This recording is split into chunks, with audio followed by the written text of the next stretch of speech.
Yeah, I am here. Can you hear me okay, Jamie?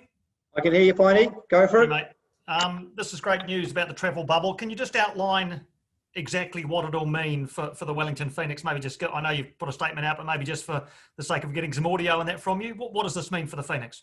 Yeah, I mean, the announcement from the government today is obviously hugely encouraging for us. We have hoped that this was going to happen, that we would be able to come back to New Zealand at some stage during the season. So the announcement today is positive in that regard. We've put some work in to try and get over there at some stage. We have our schedule sort of sorted out until the middle of May. So we've got 4 games post the middle of May yet to be scheduled, 2 home and 2 away. And would look to bring obviously those 2 home games back to New Zealand. So what challenges are still to be overcome before you can say, yep, we're coming for one or both of those games? We've already alerted the league that we'd want, if the bubble was going to open like it was rumoured to open for a while, we'd already talked to the league about bringing those 2 home games back to New Zealand. The issue is that no games post the middle of May have been scheduled as yet. So now that the bubble has opened officially today and from the middle of April, I've made contact with Greg O'Rourke and also with some of his ops people around if we can expedite the scheduling of those games so that we can begin the process of scheduling those games and getting them on sale, ideally. But the logistics now is like we're going an away match. So we now have to book flights, we have to book accommodation because, of course, none of the players who would otherwise not be living in Wellington have accommodation back there. We have to book internal flights. We have to get the ticketing on sale. So there's quite a lot of operational things to do now, as well as make sure we're across the implications of this of returning to Wellington and to New Zealand, and hopefully none of the changes that will affect us coming back in from the government. So at the moment, the announcement from the Prime Minister was very positive. It looks like it's a fairly straightforward process. And it shouldn't be too much logistically, at least in terms of getting on a flight and getting back. Just one more from me because there's a lot of people on here. So are you in a position to tell us whether it'll be 2 games in Wellington, one in Auckland, or something along those lines? Yeah, we don't know. We don't know. So we will look into that, into where the scheduling is. I mean, obviously we want to play in Wellington because that's the home. And we'll look, we can now start talking to Shane at Sky Stadium to see the availability and see if anything else is coming through. If for whatever reason we can't, then maybe Auckland is an option as well. And we'll look to confirm that as soon as we can. Thanks, mate. Oh, mate. Hey, David. Luke Robinson here, mate, from USUB. How's it going? G'day, Luke. How you going, bud? Good, thanks. Hey, just a question around, obviously you mentioned there's still 4 games to go. It would make sense that the 2 home games or the 2 games in New Zealand would be back to back or together. Yeah, that's our request we've put into the league, is that we play those 2 games, which is Western United and Perth Glory, the only 2 unscheduled games, home games in the calendar to date, and that we play them back to back in New Zealand. That's right. So would it then make sense for, I guess, from a logistical and a fluidity point of view, that they would be the last 2 games of the season? No, I don't think so. I think probably what we'll end up doing is play those 2 games. It'll come, and this is some of the complications, because those last 4 rounds of the draw haven't been done yet. We're not sure how it's going to play out. What we'd want to do, ideally, is come back, play those 2 home games, then come back to Australia and then play in the final series. So that's what we're currently thinking. I think that gives us the maximum flexibility. And it also works in with some of the other plans that we've got going on here as well. Just last one from me. When is that schedule, or when was that supposed to be announced, the last 4 games? There's nothing in the calendar. There's no diary that has been formalised as to the date those last 4 matches or 4 rounds will be confirmed. And that is because, obviously, with the ongoing implications of COVID outbreaks, both in Australia and New Zealand, the league has been trying to maintain as much flexibility as it can around the scheduling of those last 4 rounds. They probably will be the last schedule of games that the league makes before the final series. So I think they're probably going to look, I mean, obviously we need to get those sorted out now for us in terms of we are going to bring teams home to play those games. But I can't tell you exactly when that's going to get confirmed. Thanks, mate.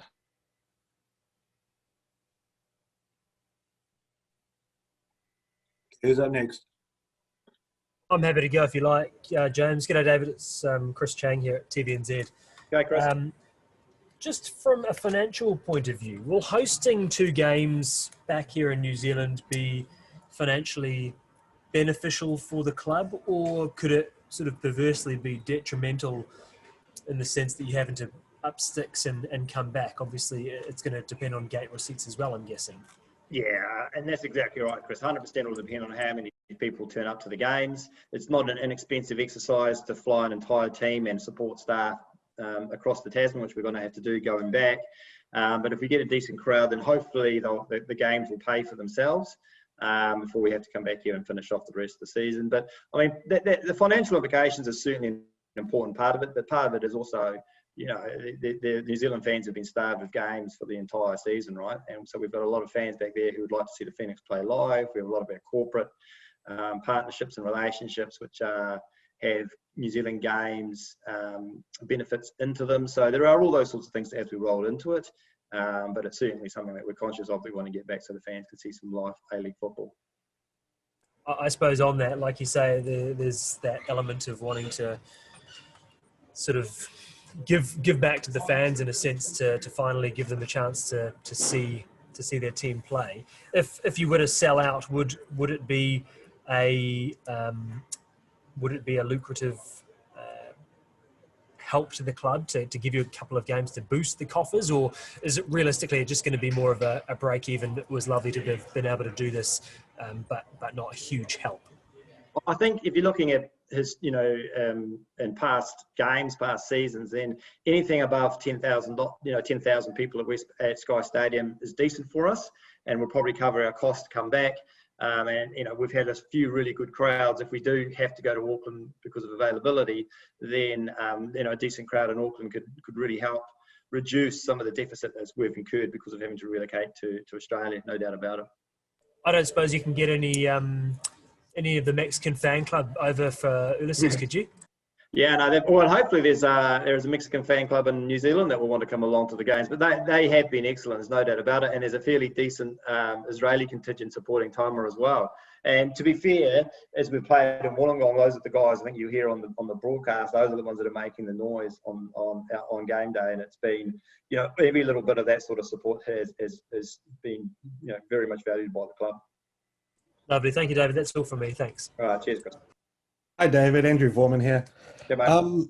First of all, you've been on the ground in Wollongong. How have you found the team, found the camp? I mean, found the support for the club over there? I have been genuinely humbled by the support that the local community has given us, especially in the corporate section. A lot of people have come on board, and you see we've announced that MCR are going to support us for the rest of the season. We made that announcement yesterday. There are a number of local corporates who've come on board to support the club. On our match day in the chairman's lounge, it's full of people talking to each other all around football. It's been excellent. Everyone's just wanted to help. They've understood what a massive job it is to relocate an entire club to another part of the world and the expense, and they've just really wanted to come on board and help out and show their support. So we've been genuinely really, really good. I mean, I think I put this on Twitter, right? So I went to the Johnny Warren. He's got a family pub out in Jamboree, which is not too far from here. And he's been dead about almost 20 years now. And his older brother, Ross, gave me a signed copy of his book. There can't be too many of these around. And he just wanted to say, look, you know, we appreciate you guys coming over here and basing yourselves in Wollongong. And it's just really indicative of the way the football community and the guys have really wanted us to do well here. And just genuinely be very, very touched by it. You know, just back on venues, you know, is the priority to try and have it 2 games in Wellington? Where does Eden Park sort of sit in the picture? Can you just because fans I know will probably have been assuming you'd be aiming for Wellington and just Wellington? Yeah. So again, it'll come down to stadium availability and the timings of those games. But part of it is, you know, I mean, and we keep talking about it. Auckland's important for us as a commercial hub. A lot of our corporates there, you know, we haven't been able to fulfil our corporate obligations because we haven't played in Wellington, and we are contracted to games in Auckland every year as well. And if we're not playing it, then there's a huge implications for that on us, the club. And you know, if we get we've had 20,000 plus at Eden Park the last couple of years. I mean, that's a 22,000 type of crowd for us. If we came back this year, would be an enormous financial benefit to us as a club. So we have to be really conscious of that. It's been extraordinarily difficult financially to relocate. It's the numbers to come over and relocate an entire team to a different country are eye-watering. But we had to do it because without the Phoenix being here, there's no A-League, and that's the reality.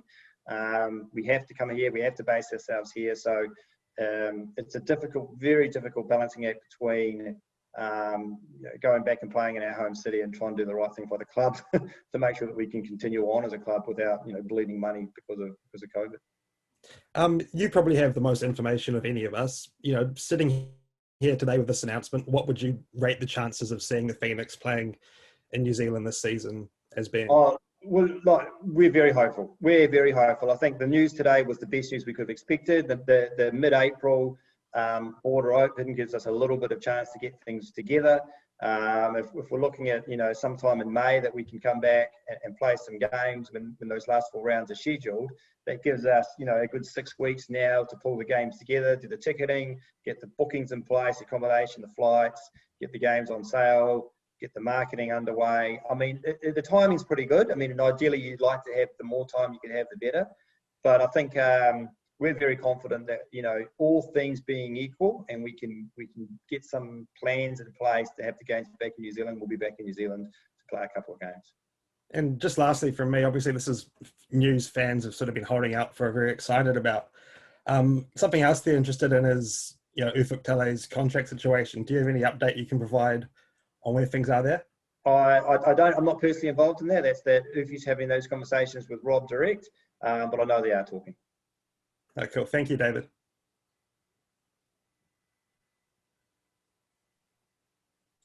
Okay, is anybody else? Oh, I'll just go one more if that's cool. Yeah, sure. David, I mean, similar theme, but there are obviously also fans out there pretty interested in the sort of status of some of the off-contract players. Is there any update you can give us about who at the club is working on that and where things are at? Yeah, there are numerous. At this time of year, it's all the same. Every club is in the same position. We're all talking to players. There are a lot of. It's not just Wellington Phoenix. There's, I think 70% of players or 75% of players are off contract at the end of the year. And it's just the way that we've rolled out because of COVID that it's probably exacerbated that somewhat. Because obviously no one knows what's happening next year with the league in terms of the broadcast and a number of other things that are all in play at the moment, which are all really exciting. So the things, what the league is working on is all looking very positive and exciting. But I know there are lots of those conversations happening with a lot of players. And that's been led by the football ops department. So yeah, I mean, to be honest, I'm relatively relaxed about that. And just, obviously it's games against Perth and Western United you're looking at. Have the Phoenix been talking to those two clubs? And no, not yet. No, we've been talking to the league. We've been talking to the league. So we see it as being like a normal. These would be like normal home games in New Zealand for those two teams. Obviously, there's an element of risk sort of involved in all of this. Do you have any sense of whether those two clubs are willing to, take that risk? No, like I said, I haven't had those conversations with those clubs direct. Once literally that announcement is 28 minutes old. So once we managed to make contact with the league and get some feedback from them, then we'll be talking to the wider. Because it's not just those two clubs; it's the wider league as well. Yeah, it's all the other clubs too. Because you're absolutely right.